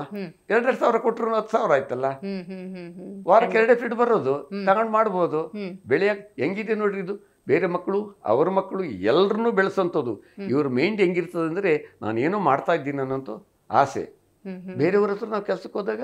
ಹೌದು ಗುರುಗಳೇ, ನೀವು ಸ್ವಾಮೀಜಿಯಾಗಿ ಈ ಬಟ್ಟೆಯನ್ನ ಹಾಕೋದಕ್ಕೂ ಪೂರ್ವದಲ್ಲೇ ನೀವು ದುಡಿದ ಹಣವನ್ನ, ಸ್ವಂತ ದುಡಿದ ಹಣವನ್ನ ಸಾಮಾಜಿಕ ಕಾರ್ಯಗಳಿಗೆ ನೀವು ವಿನಿಯೋಗಿಸ್ತಾ ಇದ್ರಿ. ಯಾಕೆ ಅನ್ನಿಸ್ತು ನಿಮ್ಗೆ ಹಂಗೆ? ಯಾಕಂದ್ರೆ ನೀವೇ ಕಷ್ಟದ ಜೀವನವನ್ನ ನಡೆಸಿದವರು. ಅಂಥದ್ರಲ್ಲಿ ಸ್ವಾರ್ಥ ಅನ್ನೋದು ಜಾಸ್ತಿ. ನನಗೂ ಇರಲಿ, ನನ್ನ ಮಕ್ಳಿಗಿರಲಿ, ಮೊಮ್ಮಕ್ಳಿಗಿರಲಿ, ಈ ಥರದ ಮನೋಭಾವ ಇದೆ. ನೀವು ದುಡ್ದಿದ್ರಲ್ಲಿ ಕೊಡ್ತಾ ಇದ್ರಲ್ಲ ಅಂತ. ಅಮ್ಮ ನನಗೆ ಈಗ ಏನಂದ್ರೆ ನಮ್ಮ ತಂದೆ ಆಸ್ತಿ ಇತ್ತು. ಅದೇನು ಅನಿವಾರ್ಯ ಏನಾಯ್ತೋ ಗೊತ್ತಿಲ್ಲ, ಎಲ್ಲ ಹೋಗ್ಬಿಡ್ತು. ಆಸ್ತಿ ಎಲ್ಲ ಹೊರಟೋಯ್ತು. ಆದ್ರೆ ಅಷ್ಟರ ಮೇಲೆ ಭಗವಂತ ಬೇರೆ ಕಡೆ 2.5 ಎಕರೆ ಜಮೀನು ಕೊಟ್ಟ. ಅದು ಭಗವಂತ ಕೊಡ್ಬೇಕಂತ ಉದ್ದೇಶ ಇದ್ದಾಗ ನಮ್ಮ ಧರ್ಮದ ಹಾದಿ ಒಳಗೆ ಏನು ಬದುಕ್ತೀವೋ ಭಗವಂತ ಕೊಡ್ತಾನೆ ಅನ್ನೋ ನಂಬಿಕೆ ನನಗಿದೆ. ಇವತ್ತು ಆ ಹೋಗಿದ್ದು ಹಳೆ ಆಸ್ತಿ ಬಗ್ಗೆ ನಾನು ಚಿಂತೆ ಮಾಡಿಲ್ಲ. ನಾನು ಇಷ್ಟೆಲ್ಲ ಕಷ್ಟಪಟ್ಟು ಏನೇನೋ ಮಾಡ್ಬೇಕಾದ್ರೆ ಮನೆ ಕಟ್ಟಕ್ಕೆ ಹೋಗಿ ಲಾಸ್ ಆಗಿ ಜಮೀನು ಹಾಳು ಮಾಡಿ ಇಡೋದೆಲ್ಲ ಇದೆ. ತಿರ್ಗಿ 2.5 ಎಕರೆ ಬಂದ್ಬಿಡ್ತು ನನ್ನ ಹತ್ರ. ಇವತ್ತು ಮಕ್ಕಳೆಲ್ಲ ಎಷ್ಟೋ ಆನಂದವಾಗವ್ರೆ. ಇಷ್ಟೆಲ್ಲ ಭಗವಂತನ ಕೊಟ್ಟವನೇ ಅಂದ ಮೇಲೆ ನಾನು ಸಮಾಜ ಸೇವೆ ಮಾಡೋದ್ರಾಗ ಏನು ಅನಿವಾರ್ಯ ಇದೆ? ಈಗ ಮಾಡ್ಬೋದಲ್ಲ. ಭಗವಂತ ಕೊಡಕ್ಕಂತ ರೆಡಿ ಇದ್ದಾನೆ. ಈಗ ನಾನು ಏನು ಬೇಕಾದ್ರೂ ಮಾಡ್ಬೋದು. ಮಕ್ಕಳಿಗೆಲ್ಲ ಏನಿಷ್ಟ, ನಮ್ಮಪ್ಪ ಏನು ಮಾಡ್ತಾರೋ ಬಿಡ್ತಾರೋ, ನಮ್ಮನ್ನ ಯಾರು ಏನೂ ಮಾಡಿಲ್ಲ. ಆಶ್ರಮ ನಡೆಸ್ತಾರೆ, ಎಲ್ಲೋ ಹೋಗ್ತಾರೆ, ಆಚೆ ಕಡೆ ಇರ್ತಾರೆ, ಚೆನ್ನಾಗಿರ್ತಾರೆ. ಎಲ್ಲರೂ ನಮ್ಮ ಮನೆ ಮಂದಿ ಎಲ್ಲ ಎಲ್ಲೋಗ್ಯವ್ರು ಅನ್ನೋ ಬಗ್ಗೆ ಇಷ್ಟಪಡೋಂಥವ್ರು ಆಗಿದ್ದಾರೆ. ಅದು ಇಂದಿನ ಕಷ್ಟದ್ದು ಮರೆತು ನಾವು ಮುಂದೆ ನಾಳೆ ಏನು ಮಾಡಬೇಕು ಅನ್ನೋಂಥ ಉದ್ದೇಶ ಬೇಕು ಹೊರತೆ ಇದು ಎಲ್ಲೋ ಏನೋ ಕೊಡ್ತಾರೆ, ಅಲ್ಲಿ ಹೋಗ್ಬೇಕು, ತಗೊಂಬರ್ಬೇಕು, ಇಲ್ಲೇನೋ ಸಿಗ್ತದೆ, ಇಲ್ಲೇನೋ ತಗೊಂಬರ್ಬೇಕು, ಇದೆಲ್ಲ ಬಿಟ್ಬಿಟ್ಟು ನಾವು ಬರೀ ಸಮಾಜ ಸೇವೆ ಮಾಡಬೇಕು. ಎಂದಾದ್ರೂ ಒಂದಿನ ಭಗವಂತ ನಮ್ಮ ಪ್ರೇರಣೆ ಕೊಡಬೇಕು, ಅದರಿಂದನೇ ಹೋಗ್ಬೇಕು. ಯಾರೋ ಇಲ್ದವ್ರ ಹತ್ರ ಹೋಗ್ಬಿಟ್ಟು ಅವ್ರ ಹತ್ರ 1,000 ತಗೊಂಬಂದು ಅವ್ರ ಅಯ್ಯೋ ಅವ್ರಿಗೆ ನಮ್ಮ ಶಾಪ ಕೊಡೋದ್ರೊಳಗೆ ಅವಕಾಶ ಇಲ್ಲ. ಬೇಕಾದೆಲ್ಲ ಇವತ್ತು ಯಾರನ್ನಾಗ್ಲಿ ಅಕ್ಷಮತ ಏನು ನಾವು ಗೊತ್ತಿಲ್ಲದೆ ಅವ್ರ ಹತ್ರ 1,000 ರೂಪಾಯಿ ಕಾಸು ಕೊಡ್ಸ್ಕೊಂಡ್ಬಿಟ್ರೆ ಅವ್ರು ನೋವು ತಿಂತಾರಲ್ಲ. ನನ್ನ ಮನಸ್ಸು ಯಾವತ್ತೂ ಬೇರೆಯವ್ರು ನೋಯಬಾರದು ಅನ್ನೋಂಥ ಉದ್ದೇಶ ನಂದು. ಗುರುಗಳೇ, ನೀವು ಮಾತಾಡ್ಬೇಕಾದ್ರೆ ಧರ್ಮದ ಹಾದಿಯಲ್ಲಿ ಇರಬೇಕು ಅಂತ ಹೇಳಿದ್ರೆ ಯಾಕಿರ್ಬೇಕು ಒಬ್ಬ ಮನುಷ್ಯ ಧರ್ಮದ ಹಾದಿಯಲ್ಲಿ? ಅಮ್ಮ ಧರ್ಮ ಅಂದ್ರೆ ಈಗ ಹಣಕಾಸು ಸಂಪಾದನೆ ಕೋಟಿ ಕೋಟಿ ಕೋಟಿ ಸಂಪಾದನೆ ಮಾಡ್ತೀವಿ, ಅದು ಮನೆಯಲ್ಲೇ ಇರ್ತದೆ ಅಷ್ಟೇ. ನನಗಾಗಿ ನಾನು ಏನು ಮಾಡ್ಕೊಂಡಿದ್ದೀನಿ? ದಾನ ಧರ್ಮಮು ವಲ್ಲ ಸ್ವರ್ಗಮು ಅಂತೇಳಿ ತಾತ್ನವ್ರು ಹೇಳಿರೋ ತತ್ವ ಇದೆ. ಇದು ನಾವು ಏನೇನು ದಾನ ಧರ್ಮ ಪಾಪ ಪುಣ್ಯ ಇವೆಲ್ಲ ಏನೇನು ಮಾಡ್ಕೊಂಡಿದ್ದೀವೋ ಇದೆಲ್ಲ ನನಗೆ ಸೇರ್ತಕ್ಕದ್ದು. ಇದು ಮಕ್ಕಳಿಗಾಗಲಿ ಹೆಂಡತಿಗಾಗಲಿ ಸಂಬಂಧಿಕರಿಗಾಗಲಿ ಯಾರಿಗೂ ಇದೇನು ಸೇರ್ತಕ್ಕದ್ದಲ್ಲ. ಇದು ನಾನೇನು ಆಸ್ತಿ ಪಾಸ್ತಿ ದುಡ್ಡು ಎಲ್ಲ ಮಾಡಿರೋದು ಮಕ್ಕಳೇನು ಮಾಡ್ತಾರೆ, ನಮ್ಮಪ್ಪ ಬೇಜಾರು ಮಾಡಿ ಮಡಗ್ಯವ್ರೆ, ಅದು ಅವ್ರದ್ದು. ನಾನಿವಾಗ ದಾನ ಧರ್ಮ ಮಾಡೋಂಥದ್ದು ಇದೇನೇನಿದೆ ಇದೆಲ್ಲ ನನಗೆ ಸೇರ್ತಕ್ಕದ್ದು. ದೇವ್ರು ಕೇಳ್ತಾನೆ, ಇವತ್ತು ನೀನು ಇಷ್ಟು 80 ವರ್ಷ ನಿನ್ನ ಆಚೆ ಕಡೆ ಕಳಿಸಿದ್ದೀನಿ ನಾನು, ಅಲ್ಲೇನೇನು ಮಾಡಿ ಬಂದಿದ್ದೀಯಾ ನೀನು, ಲೆಕ್ಕ ತೋರಿಸು, ಏನೇನು ಮಾಡಿ ಬಂದಿದ್ದೀಯ ಅಂತ ಕೇಳಿದ್ರೆ, ಏನಿಲ್ಲ ನಾನು ಒಂದು 20,000 ರೂಪಾಯಿ 20 ಲಕ್ಷ ರೂಪಾಯಿ ತೋಟಿದ್ದು ಆಸ್ತಿ ಮಾಡಿದ್ದೀನಿ, ಮಕ್ಳಿಗೆ ಮನೆ ಮಾಡಿದ್ದೀನಿ, ಮೊಮ್ಮಕ್ಳು ಒಡವೆ ಮಾಡಿಸ್ಕೊಟ್ಟಿದ್ದೀನಿ, ಇದನ್ನೆಲ್ಲ ನಿಂದದು ನಿಂಗೆ ಸೇರ್ತಕ್ಕದ್ದು. ಬೇರೆ ಏನು ಮಾಡಿದ್ಯಾ ನೋಡು, ನಾನು ಆಚೆ ಕಡೆ ಹೋಗಿರ್ಕ ನಾನು 25 ವರ್ಷದಿಂದ ಇದೇ ಥರ ಮಕ್ಳಿಗೆ ದಾನ ಧರ್ಮ ಇದೇ ಮಾಡಿಕೊಂಡು ನನ್ನ ಕಷ್ಟನೇ ನಾನು ನೀಗಿಸ್ಕೊಂಡು ಬಂದಿದ್ದೀನಿ ಗುರುಗಳೇ, ನನಗೆ ಏನು ಕೊಡ್ಬೇಕಂತಿದ್ದೀನಿ ಕೊಡ್ರಿ ಅಂತ ಕೇಳೋಷ್ಟು ಹಕ್ಕು ನಮ್ಮ ಹತ್ರ ಇದೆ. ಭಗವಂತನ ಹತ್ರ ಹೋಗ್ಬೇಕಾದ್ರೆ ನಾವೆಲ್ಲ ಇಲ್ಲೇನು ಏನು ಮಾಡೋದು, ಎಲ್ಲ ಆಸ್ತಿ ಪಾಸ್ತಿ ಸಂಪಾದನೆ ಮಾಡೋದು ಎಲ್ಲ ಮಾಡೋದು. ಕಡೆಗಾಲದಲ್ಲಿ ಎಲ್ಲೋ ಒಂದು ಕಡೆ ಕೂತಿದ್ದೀವಿ ಅಂದರೆ ಅವತ್ತೇನು ಮಾಡೋದು? ಅವ್ರು ಆನಂದವಾಗಿರ್ತಾರೆ ಅವರು. ನಾವೆಲ್ಲ ಒಂದು ಕಡೆ ಇರ್ಬೇಕಾದ್ರೆ ನಾವು ರಾಮಕೃಷ್ಣ ಅನ್ಬೇಕಾದ್ರೆ ಅವೆಲ್ಲ ಒಂದು ರೂಮಾಗಿ ಕೂತಿದ್ರೆ ಎಲ್ಲ ಕೇಳ್ತಾರೆ, ಇಷ್ಟು ಆಸ್ತಿ ಸಂಪಾದನೆ ಮಾಡಿಕೊಟ್ಟೆ, ಅಷ್ಟು ಆಸ್ತಿ ಸಂಪಾದನೆ ಮಾಡಿಕೊಟ್ಟೆ, ಇವರೆಲ್ಲ ನಾನು ಮಾತಾಡ್ಸಲ್ಲ, ಹಿಂಗೆ ಮಾಡ್ತಾರೆ ಹಂಗೆ ಮಾಡ್ತಾರೆ. ನಮ್ಗೆ ಕೋಪ ಅಲ್ಲ ಅದು ಬೇಕಿಲ್ಲ. ಈಗ ನನಗೇನು ಅನಿಸ್ತಾರೆ, ಯಾರು ಮಾತಾಡ್ಸಿಲ್ಲ, ಒಂದು ಕಡೆ ರೂಮ್ನಾಗ ಕೂತಿರೋದಷ್ಟೇ. ನಮ್ಮ ಚಿಂತೆ ಏನಿದೆ, ಬೇರೆ ಚಿಂತೆ. ಯಾರು ಮಾತಾಡ್ಸಲ್ಲ, ಸಂತೋಷ, ಧ್ಯಾನ ಮಾಡ್ಕೊಂಡು ಕಲ್ದಿರ ಕೂತಿರ್ಬೋದು. ಊಟ ಕೊಟ್ಟರೆ ತಗೋಣ, ಕೊಟ್ಟಿಲ್ಲ ಬೇಡ. ಭಗವಂತ ಯಾರ್ಯಾರಿಗೆ ಏನೇನು ಕೊಡಬೇಕು ಎಲ್ಲ ಉದ್ದೇಶದಿಂದ ಕೊಟ್ಟಿರ್ತಾನೆ. ಆಗೋದೆಲ್ಲ ಒಳ್ಳೇದಕ್ಕೆ. ಹಂಗಾದ್ರೆ ಎಲ್ಲ ಏನೇನು ಆಗ್ಬೇಕಂತಿದ್ಯೋ ಎಲ್ಲ ಒಳ್ಳೇದಕ್ಕೆ ಆಗೋಂಥದ್ದು. ಅಮ್ಮ ನಮ್ಮ ಅನಿವಾರ್ಯ ಹೇಳ್ಬೇಕಂದ್ರೆ, ನಾನು ಎಷ್ಟೋ ಸರ್ತಿ ನನ್ನ ಹತ್ರ ಬಟ್ಟೆ ಇಲ್ದಿರ ಆಗಿರೋಂಥ ಸಮಯದಾಗ ಬೇರೆ ಸ್ನೇಹಿತರ ಹತ್ರ ಹೋಗಿ ತಗೊಂಬಂದು ಒಂದು ಪ್ಯಾಂಟು ಒಂದು ಶರ್ಟ್ ಇಕ್ಕೊಂಡು ಅದೇ ಸಮೇತ ಬದುಕಿರೋಂಥವ್ರು ನಾವೆಲ್ಲ. ನಮ್ಮ ಜೀವನದೊಳಗೆ ಭಾರಿ ಕಷ್ಟಪಟ್ಟು ನಾನು ಈಚೆ ಬರಬೇಕಾದ್ರೆ ಆವತ್ತು ಎಲ್ಲೋ ಹೋಗಿ ನಾನು 100 ರೂಪಾಯಿ ಸಂಪಾದನೆ ಮಾಡಿದ್ದೀನಿ ಅಂತ ಇದ್ರೊಳಗೆ ನಾನು ಇವತ್ತು 5 ರೂಪಾಯಿಗೆ ಯಾರಿಗಾದ್ರೂ ನಾನು ಎಕ್ಸಸೈಸ್ ಕೊಡಿಸ್ಬೇಕು ಅನ್ನೋಂಥ ಉದ್ದೇಶಕ್ಕೆ ಬದುಕಿದೆ ನಾನು. ಈ ದುಡ್ಡೆಲ್ಲ ನನ್ನ ಹತ್ರ ಇರಬೇಕು, ಇದೇನೋ ಮಾಡ್ಬೇಕನ್ನೋಂಥದ್ದು. ಇವತ್ತು ಇಷ್ಟ ಆಗಿದ್ರೂ ನನಗೆ ದುಡ್ಡು ಬೇಕು ಅನ್ನೋಂಥ ಉದ್ದೇಶ ನನ್ನ ಹತ್ರ ಇಲ್ಲ. ಭಗವಂತ ಅಂತೂ ಕೊಡ್ತಾವನೆ, ನನಗೇನು ತಾಪತ್ರ ಏನಿಲ್ಲ. ಬಡವ ಬಲ್ಲಿದ್ರು, ನಿರ್ಗತಿಕರು, ಬೇಕಾದಷ್ಟು ಸಮಸ್ಯೆ ಇರೋರು, ಅಂದರು, ವಿದ್ಯಾರ್ಥಿಗಳು ಸಾಕಷ್ಟು ಜನ ನಿಮ್ಮ ಹತ್ರ ಉಪಕಾರವನ್ನು ಪಡ್ಕೊಂಡಿರ್ತಾರೆ. ಅವರೆಲ್ಲ ಬಂದು, ಸ್ವಾಮೀಜಿ, ಗುರುಗಳೇ, ಅಜ್ಜ, ನಿಮ್ಮಿಂದ ಉಪಕಾರ ಆಯಿತು, ಈ ಥರದ ಮಾತುಗಳನ್ನು ಹೇಳಿದಾಗ ನಿಮಗೇನು ಅನ್ಸುತ್ತೆ? ಅಮ್ಮ, ಆಚೆ ಕಡೆ ಹೋಗೋರು ಬಸ್ಗಳಾಗ ಹೋಗ್ತಾ ಇರ್ತಾರೆ, ಸ್ಕೂಲ್ ಮಕ್ಕಳು ಎಲ್ಲ ತಲೆಗೆ ಈಚೆಗೆ ಇಟ್ಟುಬಿಟ್ಟು ಗುರುಜಿ ಗುರುಜಿ ಅಂತಾರೆ. ನನಗೆ ಆನಂದ ಆಗ. ಅವರೆಲ್ಲ ಎಷ್ಟು ಆನಂದದಿಂದ ಇದು ಮಾಡ್ತಾರಲ್ಲ. ಎಷ್ಟೋ ಜನ ಮಕ್ಳಿಗೆ ಭರತನಾಟ್ಯ ಕಲಿಸಿದ್ದೀನಿ, ಡ್ಯಾನ್ಸ್ ಕಲಿಸಿ. ಅವ್ರು ಹೊರಗಡೆ ಹೋಗ್ಬಿಟ್ಟು ಏನಾದರೂ ಬಂದು ಅವರು ಇದು ಮಾಡಿ ಬಂದರೆ ಫೋನ್ ಮಾಡ್ತಾರೆ ನನ್ನ ಹತ್ರ, ನೀವು ಕಲಿಸಿರೋದು ನಾನು ಹೋಗಿ ಇವತ್ತಲ್ಲಿ ಡ್ಯಾನ್ಸ್ ಮಾಡಿ ಬಂದೆ, ನನಗಿಂತ ಒಂದು ಮಿಡ್ಲ್ ಕೊಟ್ಟಿದ್ದಾರೆ ಅಂತ. ಆ ಒಂದು ಊರಲ್ಲಿ 25 ಜನ ಮಕ್ಕಳಿಗೆ ಹಾಡುಗಾರಿಕೆ ಕಲಿಸಿದ್ದೀನಿ. ಆ ಮಕ್ಕಳೆಲ್ಲ ಏನಾದರೂ ಸಿಕ್ಕಿಬಿಟ್ರೆ ಅವರು ನನ್ನ ತಾತ ತಾತ ಅಂತ ಕರೆಯೋದವರು, ಸ್ವಾಮೀಜಿ ಅಂತ ಕರೆಯಲ್ಲ. ಅದು ಮೊದಲಿನಿಂದ ನನ್ನ ತಾತ ತಾತ ಅಂದವರೆಲ್ಲ ಅದೇ ಪ್ರೀತಿನೇ. ಎಲ್ಲಿ ಕಾಣಿಸಿದ್ರು ಅವರು ತಲೆ ಇಟ್ಬಿಡ್ತಾರೆ. ಆ ಡ್ರೈವರ್ಗಳು ಅವ್ರನ್ನ ನಾನು ನೋಡ್ಬಿಟ್ಟು ಗಾಡಿ ನಿಲ್ಲಿಸ್ತಾರೆ, ಇವ್ರು ತಲೆಗಳೆಲ್ಲ ಆಚೆ ಇಡ್ತಾರಂತ. ಆಯ್ತಾ ಮಾತಾಡ್ಸಿದ್ದು ಹೋಗ್ಬೇಕು ಅಂತ. ಆ ಸಂತೋಷನ ಅನುಭವಿಸೋದಿದೆಯಲ್ಲಮ್ಮ, ಭಾರಿ ಕಷ್ಟ ಅದು. ನಾವು ನಮ್ಮನೆ ಮಕ್ಕಳನ್ನೇ ಆನಂದ ಪಡೋದಲ್ಲ, ಹೊರಗಡೆ ಇರೋ ಮಕ್ಕಳ ಜೊತೆ ನಾವು ಬದುಕಕ್ಕೆ ಇಷ್ಟಪಟ್ರೆ ದೇವ್ರುಗಳನ್ನೆಲ್ಲ ಅಲ್ಲಿ ನೋಡ್ಬೋದು ನಾವು. ದೇವ್ರಿರೋ ಜಾಗನೇ ಮಕ್ಕಳ ಹತ್ರ. ಈಗ ಬೇರೆಯವರು ಕೆಟ್ಟದ್ದಾಗ ಮಾಡಿದ್ರೆ ಶಾಪ ಕೊಡ್ತಾರೆ, ನಾವು ಒಳ್ಳೇದು ಮಾಡಿದ್ರೆ ವರ ಕೊಡ್ತಾರೆ ಅಲ್ಲ. ನಾವ್ ಯಾರಿಗೂ ಏನು ಒಳ್ಳೇದ್ ಮಾಡ್ಬೇಕು, ಪುಣ್ಯಾತ್ಮನಪ್ಪ ಭಗವಂತ ನಿನ್ಗೆ ಒಳ್ಳೇದ್ ಮಾಡ್ಲಿ ಅಂತ ದೇವ್ರನ್ನ ಕೇಳಿ ವರ ಕೊಟ್ರಲ್ಲ. ದೇವ್ರು ಯಾರಿಗೂ ವರ ಕೊಡಲ್ಲ, ದೇವ್ರು ಯಾರಿಗೂ ಶಾಪ ಕೊಡಲ್ಲ. ನಾವ್ ಯಾರಿಗೂ ತೊಂದರೆ ಕೊಟ್ರೆ ಅವರೇ ಶಾಪ ಕೊಡ್ತಾರೆ, ಯಾರಿಗೆ ಒಳ್ಳೇದ್ ಮಾಡ್ತೀವೋ ಅವರೇ ನಮ್ಗೆ ವರ ಕೊಡ್ತಾರೆ ಅಲ್ಲ. ಯಾರೋ ಅಷ್ಟು ಬಿದ್ದಿರೋರ್ಕ ಒಂದಷ್ಟು ಊಟ ಕೊಟ್ರೆ ಅವ್ರೇನು ಭಗವಂತ ನೀನು ಕಾಪಾಡ್ಲಪ್ಪ ಅಂತಾರಲ್ಲ, ಇದು ವರ ತಾನೇ. ಇದ್ರಕ್ಕಾಗಿ ಆಚೆ ಕಡೆ ಹೋರಾಟ ನಾವು ಮಾಡ್ತಾ ಇರೋದು. ನಾನು ಭೂಮಿ ಮೇಲೆ ಬಂದಿದ್ದೀನಿ, ಅದ್ರಾಗ ನಾನು ಪ್ರತಿಯೊಬ್ಬರು ಕೇಳ್ತೀನಿ, ನಾನು 100 ಜನನ ಕಾಪಾಡುವಂಥ ಶಕ್ತಿ ನನ್ನ ಹತ್ರದೇ. ನೀವು ಬರೀ 3 ಜನ, ನನ್ನ ಹತ್ರ 50 ಜನ ಮಕ್ಕಳವೇ, ಒಬ್ಬೊಬ್ರು 2 ಜನ ಮಕ್ಕಳು ತಗೊಳ್ರಿ. ಗೌರ್ಮೆಂಟ್ ಸ್ಕೂಲಲ್ಲಿ ಓದಿಸ್ಬೇಕಾದಾಗ ನೀವು ಗೌರ್ಮೆಂಟ್ ಸ್ಕೂಲ್ಗೆ ಏನು ಫೀಸ್ ಕಟ್ತೀರಿ? 1 ವರ್ಷ ಇಬ್ಬಿಬ್ಬರು ಮಕ್ಕಳು ಸಾಕ್ರಿ, 10 ಜನ ಸಾಕಿರಿ, 20 ಜನ ಮಕ್ಕಳು ಸಾಕ್ಬೋದು. ಬೇರೆ ವರ್ಷ ಬಂದ ಬೇರೆಯವ್ರ ಹತ್ರ ತಗೊಂತೀನಿ ಇಲ್ಲ, ಆಯಿತು ನೀವೇ ಕಂಟಿನ್ಯೂ ಸಾಕ್ಬೋದು, ಏನು ತಾಪತ್ರ ಇಲ್ಲ. ಆ ಮಕ್ಕಳಿಗೆ ತಾಯ್ತನ ಕೊಡ್ರಿ. ಎಷ್ಟೋ ಜನ ತಾಯಿ ತಂದಿಲ್ಲದ ಮಕ್ಕಳವ್ರೆ, ನೀವು ಹೋಗಿ ಅವ್ರನ್ನ ಒಂದು ಚಾಕ್ಲೇಟ್ ಕೊಟ್ಬಿಟ್ಟು ಅವ್ರ ಹತ್ರ ಮಾತಾಡ್ಸ್ಬಿಡ್ರಿ, ನಮ್ಮ ಅಮ್ಮ ಬರ್ತಾರೆ ಅಂತ ಆನಂದ ಪಡ್ತಾರೆ, ಅವರೇ ನಿಮ್ಗೆ ಹೊರ ಕೊಡ್ತಾರೆ. ಇಂಥವೆಲ್ಲ ಮಾಡ್ರಿ ಅಂತೇಳಿ ನಾನು ಬೇರೆ ಕಡೆ ಇದಕ್ಕಾಗೆ ಹೋಗ್ತಾ ಇರ್ತೀನಿ. ನಮ್ಮನ್ನು ಬೇರೆ ಕಡೆ ಹೇಳ್ಬೇಕಾದ್ರೆ ಪ್ರತಿಯೊಬ್ಬರು ಕೇಳೋದೇ, ನನ್ನ ಹತ್ರ ಮಕ್ಕಳವೇ, ಯಾರಾದರೂ ಒಂದು ಒಂದಿಬ್ಬರು ಮಕ್ಳು ತಗೊಂತೀರಾ, ನಮ್ಮ ಹಾಸ್ಟ್ಲಾಗೆ ಸಾಕ್ತೀವಿ, ನೀವೇನು ಊಟ ಕೊಡಬೇಕಾಗಿದ್ದೇನೆ ಅಮ್ಮ. ನಮ್ಮ ಮಠದಲ್ಲಿ ಕೇಳಿದೆ ನಾನು, 4 ಜನ ಮಕ್ಳು ಕೊಡ್ತೀನಿ ನಾನು, ಅವ್ರ ಪುಸ್ತಕ ಪೆನ್ನು ಓದೋದು ಊಟ ಬಟ್ಟೆ ಎಲ್ಲ ನಾನೇ ಕೊಡ್ತೀನಿ. 4 ಜನಕ್ಕೂ ಬೆಳಿಗ್ಗೆ 5 ಗಂಟೆಗೆ ಎದ್ದು 1 ಅವರ್ ನಿಮ್ಮ ವಿದ್ಯೆ ಕಲಿಸ್ರಿ, 3 ತೆಗೆದು ಬಿಡ್ರಿ, ಒಬ್ಬರನ್ನ ಮಡ್ಕೇಳ್ರಿ. ನೀವು ಈ ಪೀಠಾಧಿಪತಿ ಮಾಡೋದಕ್ಕೆ ಮಡ್ಕೇಳ್ರಿ, ನೀವಿರೋ ಗಂಟ ಮಾಡಲ್ಲ. ಯಾಕೆ ಮಾಡಲ್ಲ ಅಂದ್ರೆ ಬೇಡ, ಇದು ನಮ್ಗೆ ಅವಶ್ಯಕತೆ ಇಲ್ಲ ಅಂತಾರೆ. ಅದರಿಂದ ಇವಾಗ ಎಲ್ಲ ಒಂದ್ ಕಡೆ ಮಕ್ಕಳವೆ, ಅವ್ರ ಜೊತೆ ನಾವು ಬದುಕಣ, ಅವ್ರು ನಮ್ಮನ್ನ ಏನ್ ಕೇಳ್ತಾರೆ ಅದನ್ನ ಕೊಡ್ಸೋಣ. ಆ ಮಕ್ಕಳು ಅಲ್ಲಿಗೆ ಹೋದ್ರೆ ನಾವು ಇಂಥೋದೇ ತಿನ್ಬೇಕು ಅಂತ ಕೇಳಿದ್ರೆ ಅಂಥ ಸಾಹುಕಾರನ ಕರ್ಕೊಂಬಂದು ಅವ್ರಕ್ಕೆ ಏನ್ ಬೇಕೋ ಅದನ್ನ ತಗೊಂಡೋಗಿ ಕೊಡಬೇಕು. ಖಂಡಿತ ಖಂಡಿತ. ಈಗ ನಿಮ್ಮ ಮಠದಲ್ಲಿ ಮಕ್ಕಳಿದಾರ ವಿದ್ಯಾಭ್ಯಾಸ? ಇಲ್ಲ, ನಮ್ಮ ಮಠದಲ್ಲಿ ಈ ಕೈವಾರ್ತಾತ್ಮರ ಮಠದಲ್ಲಿ ಮಕ್ಕಳಿಲ್ಲ, ಬೇರೆ ಆಶ್ರಮದಲ್ಲಿ ಇದ್ದಾರೆ, 50 ಜನ ಮಕ್ಕಳಿದ್ದಾರೆ. ನಾನು ಅವ್ರ ಜೊತೆ ಇರ್ತೀನಿ, ಅವ್ರ ಜೊತೆ ಒಳಗೆ ಏನ್ ಬೇಕೋ ಅವ್ರ ಜೊತೆಗಿನ ಒಡನಾಟ ಹೆಂಗಿದೆ? ನೀವು ಹೋದಾಗ ಅವ್ರು ತೋರಿಸುವಂತ ಪ್ರೀತಿ? ಪ್ರೀತಿ ಅಮ್ಮ, ಅದು ನಮ್ದೆಲ್ಲ ಫೋಟೋಗಳೆಲ್ಲ ಇದೆ, ವಿಡಿಯೋಗಳೆಲ್ಲ ಮಡಗಿದ್ದೀನಿ ನಾನು. ಬೇಸಿಗೆ ಶಿಬಿರ ಮಾಡ್ಬೇಕಾದ್ರೆ ಮಕ್ಕಳ ಜೊತೆ ಒಳಗೆ ಕುತ್ಕೊಂಡು ಊಟ ತಿನ್ಸೋದು. ಅವ್ರು ಎಲ್ಲರೂ ಊಟಕ್ಕೆ ಹೋದ್ರೆ ನಾನು ನಿಂಗೆ ಕೂಡ ತಿನ್ಬೇಕು ಅನ್ನೋಂಥ ಉದ್ದೇಶ ಮಾಡೋದು. ಅವರೆಲ್ಲ ನನ್ನ ತಟ್ಟೆ ಒಳಗೆ ಕುತ್ಕೊಬೇಕು, ಇಲ್ಲೇ ತಿನ್ಬೇಕು. ಆ ಪ್ರೀತಿ ತೋರಿಸ್ತವ್ರಲ್ಲ, ಆ ಪ್ರೀತಿ ಜೊತೆ ಒಳಗೆ ಬದುಕೋದು ಎಷ್ಟು ಆನಂದ ಗೊತ್ತಾ ಅದು. ಖಂಡಿತ. ಗುರುಗಳೇ, ನೀವು ಮಕ್ಕಳಿಗೆ ಭರತನಾಟ್ಯ ಕಲಿಸೋದಿರ್ಬೋದು, ಸಂಗೀತ ಕಲಿಸೋದಿರ್ಬೋದು, ಇದೆಲ್ಲವನ್ನ ನೀವು ತಿಳಿಸ್ಕೊಡ್ತಾ ಇದ್ದೀರಿ, ಕಲಿಸ್ತಾ ಇದ್ದೀರಿ. ನೀವು ಎಲ್ಲಿಂದ ಕಲ್ತ್ರಿ? ನಿಮ್ಗೆ ಈ ವಿದ್ಯೆ ಕರಗತ ಆಗಿದೆ ಹೇಗೆ? ಅಮ್ಮ, ಇದು ನಮ್ಮ ಚಿಕ್ಕಪ್ಪ ಇದ್ರು ಮೊದಲು. ನಾನು 8 ವರ್ಷಕ್ಕೇನೆ ಸಂಗೀತಕ್ಕೆ ನಮ್ಮ ಚಿಕ್ಕಪ್ಪ ಸಂಗೀತ ಕಲಿಸಿದ್ರು. ಅವ್ರ ಜೊತೆ ಒಳಗೆ 18 ವರ್ಷ ಹೋರಾಟ ಮಾಡಿದೆ. 18 ವರ್ಷ ಹೋರಾಟ ಮಾಡುವ ಅವ್ರಿಗೆ ಹಾರ್ಟ್ ಅಟ್ಯಾಕ್ ಆಗಿ ಪಾಪ ತೀರೋದ್ರು. ಅವರು ತೀರೋದ್ಮೇಲೆ ಏನಾಯ್ತು ಅಂದ್ರೆ, ಈ ಡ್ಯಾನ್ಸ್ ಮಾಡೋದು ಇದೆಲ್ಲ ನಾನು ಯಾರಾದ್ರೂ ಕಲಿಯಕ್ ಹೋಗಿಲ್ಲ. ಈ ತಾಳದ ಜ್ಞಾನ ಇತ್ತಲ್ಲ, ಜನಪದ ಗೀತೆಗಳು ಹಾಕ್ಕೊಳ್ಳೋದು, ನಮ್ಮ ಮಠದ ಹುಡುಗರನ್ನೆಲ್ಲ ಕರ್ಕೊಂಬರೋದು, ಅವ್ರಿಗೆಲ್ಲ ಡ್ಯಾನ್ಸ್ ಕಲಿಸೋದು, ಇದೆಲ್ಲ ಮಾಡ್ತಾ ಇದ್ದೆ. ಒಂದು ಅಲ್ಲಿ ಸೂಲ್ಬೆಲೆ ಅಂತಿದೆ, ಅಲ್ಲೇನ್ ಮಾಡಿದೆ, ಒಂದು ಆಫೀಸ್ ಮಾಡಿದೆ. ಯಾರೂ ಬರಲ್ಲ ಆಫೀಸ್ಗೆ, ಒಬ್ಬರು ಬರಲ್ಲ. ಏನ್ ಮಾಡೋದು, ಯಾರು ಬರಲ್ಲ ಅಂತ ಹೇಳ್ಬಿಟ್ಟು ಆ ಬೀದಿ ಒಳಗಿರೋ ಮಕ್ಕಳನ್ನೆಲ್ಲ ಕರ್ಕೊಂಬರೋದು, ಅವ್ರಿಗೇನು ಚಾಕ್ಲೇಟ್ ಕೊಡ್ಸೋದು, ಅವ್ರಿಗೆ ಡ್ಯಾನ್ಸ್ ಮಾಡಿಸೋದು, ಇವೆಲ್ಲ ಮಾಡ್ತಾ ಮಾಡ್ತಾ ಮಾಡ್ತಾ ಪರಿಚಯ ಆಯ್ತು. ಅಲ್ಲೊಂದು ಬ್ಯಾನರ್ ಕಟ್ಟಿದೆ. ಈ ಪ್ರೈವೇಟ್ ಸ್ಕೂಲ್ಗಳಲ್ಲಿ ಏನ್ ಮಾಡ್ತಾರೆ, ಇದು ನಂಬರ್ ತಗೊಂಡು ಫೋನ್ ಮಾಡಿದ್ರು, ನಮ್ಮ ಸ್ಕೂಲಾಗ ಏನಾದ್ರು ಕಲಿಸ್ತೀರಾ ಅಂತ. ಅಷ್ಟರ ಮೇಲೆ ಹೊಸಕೋಟೆ, ಸೂಲ್ಬೆಲ್ಲಿ, ಬೂದಿಗೇರಿ ಎಲ್ಲ ಕಡೆ ಹರಡಿ ಬಿಡ್ತಿದ್ದು. ನಾನು ಎಲ್ಲ ಸ್ಕೂಲ್ಗಳಿಗೆ ಹೋಗೋದು, ಮಕ್ಳಿಗೆಲ್ಲ ಡ್ಯಾನ್ಸ್ ಕಲಿಸೋದು. ಆಮೇಲೆ ಏನಿಸ್ತು, ನಾನು ಇಲ್ಲೇನು ಸಂಬಳಕ್ಕಾಗಿ ಇವ್ರ ಹತ್ರ ಹೋರಾಟ ಮಾಡುತ್ತೀನಿ, ನಾನು ಸಂಬಳ ತಗೊಂಡಿರೋ ಮಾಡೋಂಥ ಜಾಗ ಗೌರ್ಮೆಂಟ್ ಸ್ಕೂಲ್ ಅಂತ ಗೊತ್ತಾಯ್ತು.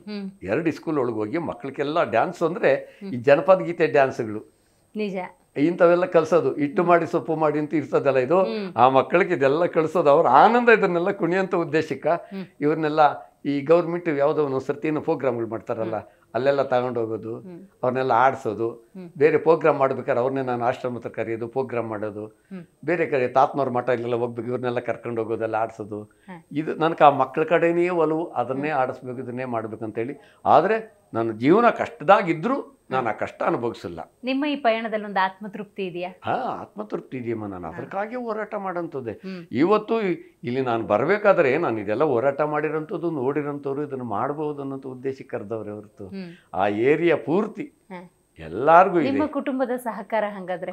ಎಲ್ಲಾರ ಸಹಕಾರ ಇದೆ. ನಮ್ಮ ಮಗಳಾಗಿರ್ಬೋದು, ಅಳಿ ಆಗಿರ್ಬೋದು, ನಮ್ಮ ಮಕ್ಕಳು, ನಮ್ಮ ಮೊಮ್ಮಕ್ಕಳು, ಎಲ್ಲರೂ ಏನು ಮಾಡಿದ್ರು ಸಂತೋಷ. ನಿನ್ ಜೊತೆ ಒಳಗೆ ನಾವು ಇದ್ದೀವಿ ಅನ್ನೋ ಮಟ್ಟಕ್ಕೆ ಯಾರು ನೀನು ಇದು ಮಾಡ್ತೀಯ ಅಂತ ಕೇಳೋರಿಲ್ಲ. ನಿಮ್ಮ ಮಠದ ಸಿಬ್ಬಂದಿ, ಇತರ ಅಲ್ಲಿರುವಂತಹ ಸದಸ್ಯರ ಸಪೋರ್ಟ್ ಇದೆ? ಅವ್ರನ್ನೆಲ್ಲ ಸಪೋರ್ಟ್ ಇದೆ. ಅಲ್ಲಿ ಏನು ಪ್ರೋಗ್ರಾಮ್ ಮಾಡ್ಬೇಕಾದ್ರು ನಾನು ಕೇಳಬೇಕು, ಅವರು ಕೇಳಿ ಇಂಥದ್ದೇ ಮಾಡಬೇಕು, ಇಲ್ಲಿ ಏನು ಅನಿವಾರ್ಯ ಏನಿದೆ ಅದನ್ನ ಏನ್ ಬೇಕೋ ಮಾಡಬೇಕು, ಅಲ್ಲಿ ಸಾಲದ ಬಂದಿರೋದು ಏನಿದೆ ಅದನ್ನ ಯಾವ ತರ ನಾವು ತರಬೇಕು, ಇದೆಲ್ಲ ಇದೆಯಮ್ಮ. ಎಲ್ಲ ಸಹಕಾರನೂ ಇದೆ, ಎಲ್ಲರೂ ನಮ್ಮ ಜೊತೆ ಒಳಗ ಇದಾರಮ್ಮ. ಇವತ್ತು ಸಮಾಜದಲ್ಲಿ ಸ್ವಾರ್ಥ ಅನ್ನೋದು ಹೆಚ್ಚಾಗಿದೆ. ಸ್ವಾಮೀಜಿ ಅನ್ನುವಂಥ ದೊಡ್ಡ ದೀಕ್ಷೆಯನ್ನು ನೀವು ಪಡ್ಕೊಂಡಿದ್ದೀರಿ, ಸಮಾಜಕ್ಕೆ ಒಂದೊಳ್ಳೆ ಸಂದೇಶವನ್ನು ನೀವು ನಿರಂತರವಾಗಿ ಕೊಡ್ತಾ ಇದ್ದೀರಿ, ಮಕ್ಕಳ ಜೊತೆ ಇದ್ದೀರಿ. ವಿಶೇಷವಾಗಿ ಈ ಕಾರ್ಯಕ್ರಮದ ಮೂಲಕ ನೀವು ಕೊಡುವಂತಹ ಸಂದೇಶ ಏನು? ನಾನು ಸಮಾಜಕ್ಕೆ ಕೊಡೋದು ಅಂದ್ರೆ ಇವಾಗ ನಾನು ಏನು ಮಾಡ್ತಾ ಇದ್ದೀನೋ ಪ್ರತಿಯೊಬ್ಬರು ಇದನ್ನ ಏನಾದರೂ ಮಾಡಿ ಎಲ್ಲರೂ ನಡೆಸ್ಬೇಕು ಇದನ್ನ. ಈಗ ನಾನು ಹೇಳಿದೆ, ನಾನು 100 ಜನನ ಮಕ್ಕಳನ್ನ ಕಾಪಾಡ್ತೀನಿ, ನೀವು ಇಬ್ಬಿಬ್ಬರನ್ನ ಕಾಪಾಡ್ರಿ. ನಾನು ಸಮಾಜಕ್ಕೆ ಇದನ್ನೆಲ್ಲ ಹೋರಾಟ ಮಾಡಬೇಕು. ಬೇರೆಯವರು ಈ ಚಾನಲ್ ನೋಡೋಂಥ ಉದ್ದೇಶ ಇರೋರು ನೀವು ಯಾರು ಬೇಕಾದ್ರೂ ಆಗ್ಲಿ ನಮ್ಮ ಹತ್ರ ಬರ್ರಿ, ನಮ್ಮ ಹತ್ರ ಮಕ್ಕಳಿವೆ, ನಾನು ಕೊಡ್ತೀನಿ. ಒಬ್ಬೊಬ್ಬ ಮಕ್ಳಿಗೆ ಒಬ್ಬೊಬ್ಬರೇ ಎಜುಕೇಶನ್ ಕೊಡ್ತೀರಿ, 1 ವರ್ಷಕ್ಕೆ, ಮುಂದಿನ ವರ್ಷ ಬೇರೆಯವ್ರು ತಗೊಂತೀನಿ. ಇದನ್ನೇ ನಾನು ಸಮಾಜಕ್ಕೆ ಕೊಡ್ಬೇಕಾಗಿರೋ ಉದ್ದೇಶ. ನಾನು ಇದೇ ಮಾಡ್ಬೇಕಾದ್ರೆ ಪ್ರತಿಯೊಬ್ಬರು ನೋಡಿರೋರೆಲ್ಲ ಎಲ್ಲಾರು ಮಾಡ್ರಿ. ನಾನು ನನ್ನ ನಂಬರ್ ಬೇಕಾದ್ರೆ ಭಗವಂತ ಕಾಯ್ತಾನೆ, ಭಗವಂತ ಕಾಯ್ತಾನೆ ನನ್ನ. ನಾನು ಏನೇನು ಮಾಡ್ತಾ ನಾನು ಹೇಳ್ಬೇಕಂದ್ರೆ ಇವತ್ತು ಮಾಡ್ಬೇಕಾದ್ರೆ ನನ್ನ ಕಡೆಯಿಂದ ಏನಿಲ್ಲ. ಬೇರೆಯವರು ಕೊಡೋಂಥವ್ರು ಬೇಜಾನ್ ಜನ ಇದ್ದಾರೆ. ಅವರೆಲ್ಲ ಹೇಳ್ತಾರೆ, ಎಷ್ಟೋ ಜನ ಮಕ್ಕಳನ್ನ ಇದೇ ಥರನೇ ಬೇರೆ ಕಡೆ ಸೇರಿಸಿ. ಅಮ್ಮ ನನ್ನ ಮಕ್ಕಳು ನೆಲಮಂಗಲದಲ್ಲಿದ್ದಾರೆ, ಈ ಎಲೂರಲ್ಲಿದ್ದಾರೆ. ನಾನು ಬೇರೆ ಬೇರೆ ಮಕ್ಕಳನ್ನೆಲ್ಲ ಬೇರೆ ಕಡೆ ಮಡಗಿದ್ದೀನಿ. ಬೇರೆ ಮಕ್ಕಳು ಆಚೆ ಕಡೆ ಇರೋಂಥವಕ್ಕೆಲ್ಲ ಪುಸ್ತಕ ಪೆನ್ನು ವಿತರಣೆ ಮಾಡೋಂಥವ್ರೆಲ್ಲ ಮಡಗಿದ್ದೀನಿ. ಎಷ್ಟೋ ಜನಕ್ಕೆ ತಾಯಿ ತಂದೆ ಇಲ್ಲದ ಮಕ್ಕಳಲ್ಲಿ ಇವತ್ತು ಬೇರೆಯವ್ರು ಸಾಕ್ತಾ ಇರೋಂಥ ಮಕ್ಕಳಿಗೆಲ್ಲ ನಾನು ಹೇಳ್ತೀನಿ, ನಿಮ್ಗೆ ಏನು ತೊಂದರೆ ಇದ್ರು ನನ್ನ ಕೇಳ್ರಿ, ಬೇಕಾದ್ರೆ ನಾನು ಪುಸ್ತಕ ಪೆನ್ನು ಕೊಡ್ತೀನಿ. ನನ್ನ ಹತ್ರ ಕೋಟಿ ಇಲ್ಲ, ಬೇಜಾನು ಜನ ಅವರೇ, ಅವ್ರು ಏನೇನು ಬೇಕಾದರೂ ನನಗೆ ಕೊಡೋಂಥ ಸಪೋರ್ಟ್ ಇದೆ. ನಿಮ್ಗೇನು ಬೇಕು ಕೇಳ್ರಿ. ಮೊನ್ನೆ ಒಂದು ಮಗ ನಾನು ಕಾಲೇಜಿಗೆ ಸೇರಬೇಕು ಅಂದ್ರೆ, ನೀನು ಏನು ಕಾಲೇಜ್ಗಾದ್ರೂ ಸೇರಬೇಕು ಹೇಳು, ನನಗೊಂದು 20 ದಿವಸ ಮುಂಚಿತವಾಗಿ ಹೇಳು, ನಾನು ಸೇರಿಸ್ತೀನಿ ನಿನ್ನಲ್ಲಿ ಅಂತೇಳಿ. ಇವತ್ತಿನ ಕಾರ್ಯಕ್ರಮದಲ್ಲಿ ನೀವು ಭಾಗಿಯಾಗಿ ನಿಮ್ಮ ಬದುಕನ್ನು ನಮ್ಮ ಜೊತೆ ಹಂಚಿಕೊಂಡಿದ್ದಕ್ಕಾಗಿ ಧನ್ಯವಾದಗಳು ಗುರುಗಳೇ. ಧನ್ಯವಾದಗಳಮ್ಮ, ಧನ್ಯವಾದಗಳು. ನಾನು ನಿಮ್ಮ ಜೊತೆ ಬಂದಿದ್ದು ನಂದು ಒಂದು ಪುಣ್ಯ. ಇಲ್ಲಮ್ಮ, ಧನ್ಯವಾದಗಳು. ನೋಡಿದ್ರಲ್ಲ ವೀಕ್ಷಕರೇ, ಇವತ್ತಿನ ನಮ್ಮ ಕಾರ್ಯಕ್ರಮದಲ್ಲಿ ತ್ಯಾಗರಾಜ ಸ್ವಾಮೀಜಿಗಳು ಭಾಗಿಯಾಗಿದ್ದರು. ಬಹಳ ಮುಖ್ಯವಾಗಿ ವಿದ್ಯೆ ಅನ್ನೋದು ಪ್ರತಿಯೊಂದು ಮಗುವಿನ ಜೀವನದಲ್ಲಿ ಬೇಕು. ಶಿಕ್ಷಣವನ್ನು ಪಡ್ಕೊಂಡ ಸಂದರ್ಭದಲ್ಲಿ ಶಿಕ್ಷಿತ ಜೀವನವನ್ನು ನಡೆಸ್ಬೋದು, ಒಂದೊಳ್ಳೆ ಬದುಕನ್ನು ಕಟ್ಕೊಳ್ಬೋದು, ಸಮಾಜ ಅನ್ನೋದು ಉದ್ಧಾರ ಆಗುತ್ತೆ. ಈ ನಿಟ್ಟಿನಲ್ಲಿ ನಿರಂತರವಾಗಿ ಕಳೆದ 30 ವರ್ಷಗಳಿಂದ ಪ್ರತಿಯೊಂದು ಮಗು ಕೂಡ ಶಿಕ್ಷಣವನ್ನು ಪಡ್ಕೊಳ್ಬೇಕು ಅನ್ನುವಂಥ ಹೋರಾಟವನ್ನು ಮಾಡ್ತಾ ಇದ್ದೀನಿ. ನನ್ನ ಜೊತೆಗೆ ನೀವು ಕೈ ಜೋಡಿಸಿ ಒಂದೊಂದು ಮಗುವಿನ ಪಾಲನೆಯ ಜವಾಬ್ದಾರಿಯನ್ನು ನೀವು ತಗೊಂಡ್ರೆ ಆ ಮಗು ಶಿಕ್ಷಣವನ್ನು ಪಡ್ಕೊಳ್ಳುತ್ತೆ. ಅದರ ಮೂಲಕ ಸಮಾಜವನ್ನು ನೀವು ಕಟ್ಟಿದ ಪುಣ್ಯ ನಿಮಗೆ ಸಿಗುತ್ತೆ ಅನ್ನುವಂಥ ಅತ್ಯುತ್ತಮವಾದಂಥ ಸಂದೇಶವನ್ನು ಕೊಟ್ಟಿದ್ದಾರೆ. ನೋಡ್ತಾ ಇರಿ ಜೀ ಕನ್ನಡ ನ್ಯೂಸ್, ಸತ್ಯವೇ ಸುದ್ದಿಯ ಜೀವಾಳ.